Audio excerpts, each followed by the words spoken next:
Hey guys, I'm Beth and this is Remark, and today we're going to talk about Lock Every Door by Riley Sager.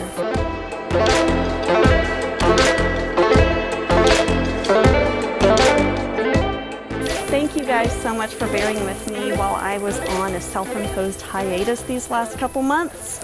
I wouldn't say that there was any sort of drama or anything like that. No big fallout that caused me to step away for a couple months. It was more just life is busy and I needed a break.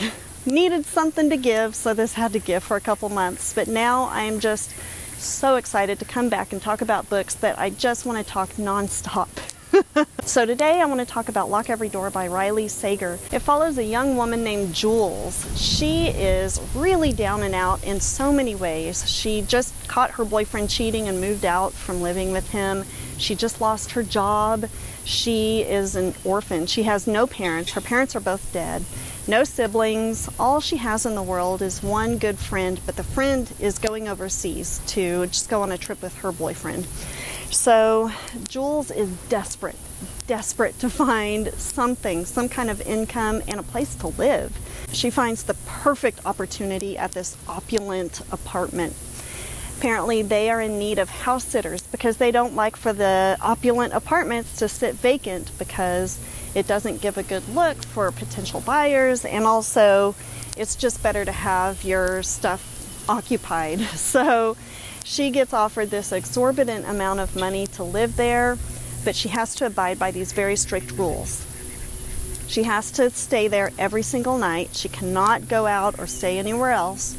She has to have absolutely no visitors. Nobody can enter the apartment but her. She's not allowed to interact with the other tenants. But of course, what choice does Jules have? She needs this job. She needs it so bad.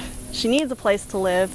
It's like the perfect opportunity has just dropped in her lap. And so, of course she's going to take these weird conditions because she needs it. She needs the job. But then things get kind of funky.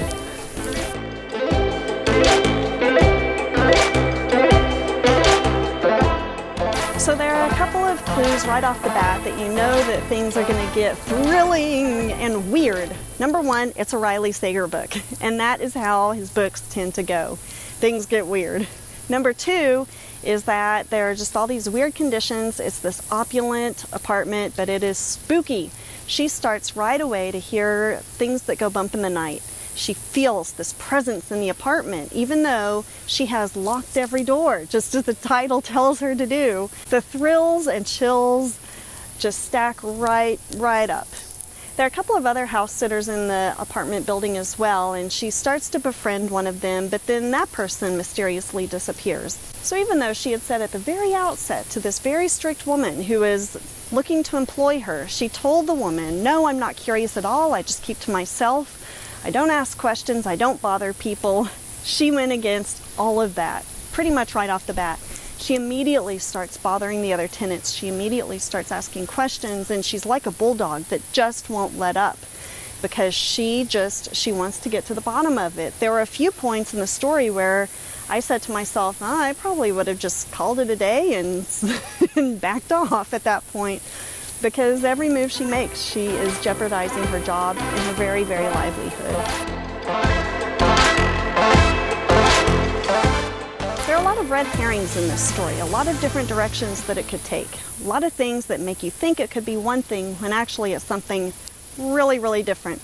And this is where I'm going to say, if you haven't read the book yet, just the rest of this talk is going to be for those who have read it, because I need, yet again, to kind of book club it with you guys. I know, I try so hard to keep my reviews spoiler free, but every now and then I read a book that leaves me at the end saying, I gotta talk about it just a little more, and to talk about it a little bit more in depth would mean giving away some key plot points that I really don't want to give away if you haven't read the book. So, if you haven't read it, just stop here, come back later, because the next thing I'm going to say is that in the end, I feel like, spoiler alert, Riley Sager takes it maybe just a little too far, too quickly.